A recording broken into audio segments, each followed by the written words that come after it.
Hi, welcome to this Photoshop tutorial. We're going to be creating this.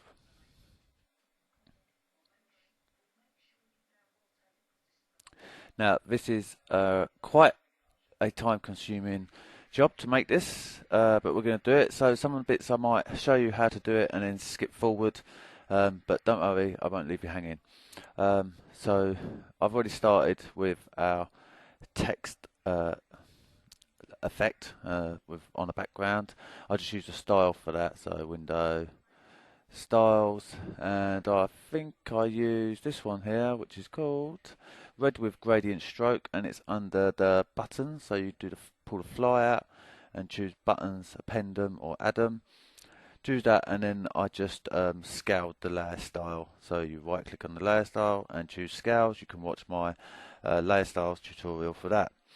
So we also need to split it into these jigsaw pieces.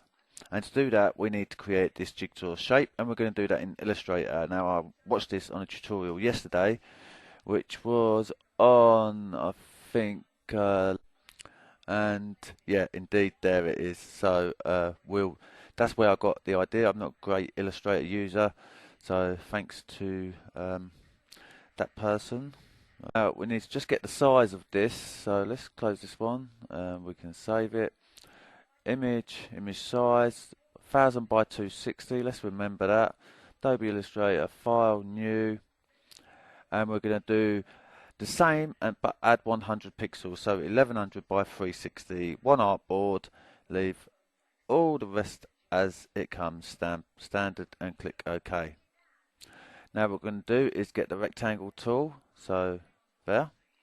It's M is the shortcut, and Shift M to cycle through the options in that tool menu. We're going to click once, and we're going to create a rectangle the same size as our text object, so 1000 by 260. Click OK. Get our selection tool and just move that up. We made the artboard a little bit bigger just so we've got some room to work with. Now we need to split this into a grid, so making sure that you've got smart guides turned off. You want to come to Object, Path, and Split into Grid. We're going to turn on Preview first. We're going to make 3 rows, and we're going to make 6 columns. So we're going to have 18 squares altogether. So then we click OK. Now we're going to make a circle, so we come again over here and we get our ellipse tool. Click once. I think 35 pixels by 35 pixels will be fine. Click OK. Get our move tool, and we're just going to place it over the lines within this rectangle. So we don't want to touch any of these lines on the outside. We only want to touch here. And we want to duplicate it many times, and we want to have part of the circle in one box and a larger part of the circle in another. Now to duplicate it, we just hold down Alt and drag, so I'll show you that. So we'll set the first one there. We'll hold down Alt, drag, let go, and then just keep doing that. You can maybe do 2, one up, one down. So you go through and do the whole of that, which I'm going to do now. I'll fast forward to the end and I'll show you what it looks like in the end, and then we'll do the next stage of turning it into a jigsaw shape. So, Alt. Okay, so as you can see, I've put circles over all of these lines. Getting that selection tool again, we're going to select the whole object by dragging all the way around it, so it's all selected. And then we're going to get this tool, which is our shape builder tool, and make sure you're on that. And then you want to click in the circle. So what you do is you click in the largest section of the circle first and drag into the smallest. So click there, drag down, and it takes away that line and makes that intersection like that. So you just continue doing that. I think we've got one left there. Just make sure they're all done. do select it all. We need to make sure there's no fill on it, so just click this for none and it will put an arrow through it. The stroke is fine, 1 pixel is fine for the stroke amount, and then we'll do an edit, copy, and from Photoshop, edit, paste, and it's just pasted it as pixels, which is fine. Click the arrow, and I've set it so it pastes in at the right size, but it was built at the right size anyway, so that doesn't really matter. So that's probably fine. What we'll do is we'll rename it path, and on the bottom layer, no, staying on the path, we'll get our magic wand. Now what we need to do is select all the different sections and make copies of them. This is more time consuming, so I'll show you the first couple, then I'll do it and I'll fast forward. You need to, when you select it, you need to be on the path on, you know, that what we pasted in. So whatever you pasted in it as, path or shape layer, pixels, whatever it is, you need to be on there, and then you need to come down to the layer with the text on it and Control J. Now if I alt click on that layer 1, you'll see it's selected that, just copied that piece. Then go back up to path 2, copy the next bit, down to the layer with the text on it, Control J, and so forth. So I'm going to carry on doing that. And right, so what I've done is I've made a copy of each shape guided by that path. So as I showed you, you can see, I'll just alt click on any of these. I've now got them in pieces. What we need to do is we need to turn each of them into a smart object. Now we could turn each of them into a 3D postcard, and we could have them moving through Z space, so backwards and forwards. But with CS6, if an object is a smart object, or if it's actual editable text, you get the option of animating the property transform instead of position. And with transform, you can not only move it, but you can rotate it, so we can have them spinning in. So I'm just going to do that, and it just adds a little bit of a better effect. Now what I've done is I've just created an action called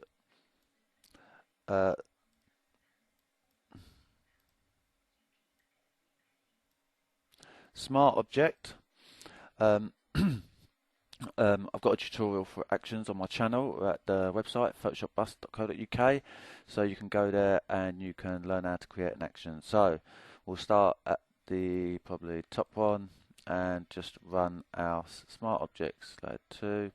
So I'm going to do this, and for all our bits, we can turn off that background as we're doing it, and then you can see it's actually in bits, and I'll come back when that's done. Okay, so I've done that. I've turned all of them into a smart objects. This path we can probably rasterize that, but first of all let's turn on this background layer and let's just give this a color overlay, the same color as this, and it will just, as the pieces come together, you will see gaps now that we've separated them, because there was this little 1 pixel stroke which made up the edges of each of these pieces. So we just sample that color, click OK, and that will fill in most of the gaps for us. Might see a couple, but it won't be very noticeable. Okay, we can turn that off for now, and we'll leave the path on or off. We'll leave it off, we don't really need it as a guide. Now what we need to do is create a video timeline, and what we're going to do is put the actions back, close that, bring our timeline right up, scroll out on our image, and now we need to open all these layers. It's time consuming, so I'm fast forwarding like I said, because we are dealing with 18 layers to deal with.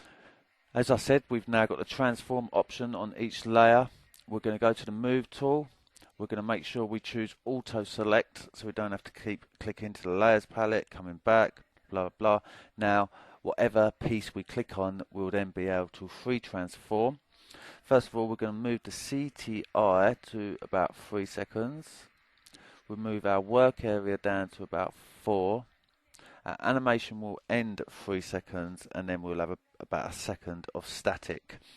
So we're going to set a keyframe at this 3-second mark, because this is the state where we want the animation to finish. So we'll just click keyframe, and because we've moved our CTI to the 3-second, the keyframe will be positioned at the 3-second mark. So we'll just go through. Right, so I've set a keyframe at the 3-second mark for every single layer in this image, apart from our path and our background layer, which has got the color overlay, which I've actually turned off for the time being. Now I'm going to bring the CTI, which is the current time indicator, back to our first frame, so 0 seconds, and we're going to animate each piece. So we can zoom in a little bit. I'm going to leave a little bit of room so that when we select and move our pieces out of the document, so they can animate in, we will have room to move them out. So make sure you've got auto select on, and we'll select the first bit. We'll press Control. That's better. And then we'll just spin it and just move them off, and it doesn't matter where you move them. So I'll do. Okay, so this is the last piece. Made that happen. If I scrub through the CTI, you can see them all coming in. When they get to the 3-second, they come together. Now, as I said, we have got this gap, and that's what we create the background for. So we're going to come to that background. We're going to click on it, turn it on. We can turn off auto select. We're going to scroll down to set an opacity keyframe at 100%, and we're going to come back just 1 frame. So I just clicked on this, set the opacity down to 0, and that way, just in a matter of 1 frame, it comes on. So it kind of looks, it's traveling at 30 frames per second. It kind of looks like it comes together with no gaps. Now, if you look closely, you can still see that slight stroke in the letters, because the letters are not the same color as the background. So where that 1 pixel stroke is, you will see the background color peeping through, but I don't think it matters on the whole. And then you press play. Like I've told you before, it has to render into memory, which it should do fairly fast depending on your system. Once it has, it will play at real time, 30 frames per second. We can loop the playback by getting the fly out, loop playback. Press play. Down here it tells you what speed it's playing at. It's playing at nearly 30 frames per second, so that's good enough for me.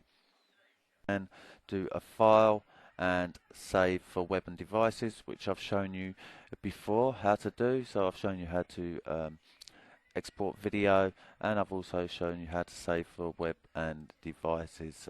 50 will do a preview.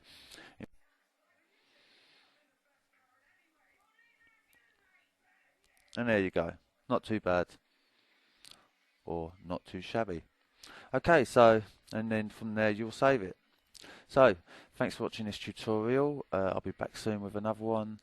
Do check out the website at photoshopbus.co.uk. The link will be in the description if you're watching this on YouTube.